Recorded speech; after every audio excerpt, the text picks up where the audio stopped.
So welcome again. So welcome to Indu's cooking channel, Mahaperiva _97 channel. So இன்றைக்கி வந்து gift item பற்றி நான் சொல்ல போகிறேன். எங்கள் டாட்டர் வெட்டிங்க்காக நாங்கள் வந்து இந்த மாதிரி பிளேட்ஸ், ட்ரேஸ், டிசைனர் பிளேட்ஸ் வாங்கினோம் நாங்கள். ஸோ எங்களுக்கு இப்போ ஒரு 40 பீசஸ் மிச்சம் ஆச்சு. ஸோ இது வந்து இந்த வெட்டு ட்ரீலே நாங்கள் வாங்கினோம். பாருங்கள், வெட் ட்ரீ அப்படின்ற ஒரு கடையில் நாங்கள் வாங்கினோம். இதோட காஸ்ட் வந்து 180 ரூபீஸ். ஸோ எங்களுக்கு இப்போது யூஸ் இல்லாதனால, ஏன்னா 40 பீசஸ் எங்களுக்கு வந்து மிச்சமாகிடுச்சு.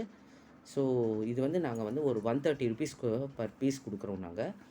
ஸோ யாருக்கான வேணும்னா இந்த டிஸ்கிரிப்ஷன் பாக்ஸு வந்து என் நம்பர் இருக்குது, நீங்கள் வந்து இந்த 40 பீசஸ் வாங்கிக்கலாம். So thank you. இது ரொம்ப ரொம்ப நல்லா இருக்குது. யாருக்கான ஃபங்க்ஷன்ஸ்க்கு அதுக்கு இதுக்கு வேணால் கூட இது வந்து நீங்கள் கிஃப்டாக கொடுக்கலாம். பிகாஸ் எங்களுக்கு வந்து இது வந்து 40 பீசஸ் மிச்சம் இருக்கிறதுனால நாங்கள் அந்த யூடியூப்பில் நாங்கள் போஸ்ட் பண்ணுறோம். So thank you so much. லோகா சமஸ்தா சுகினோ பவந்து.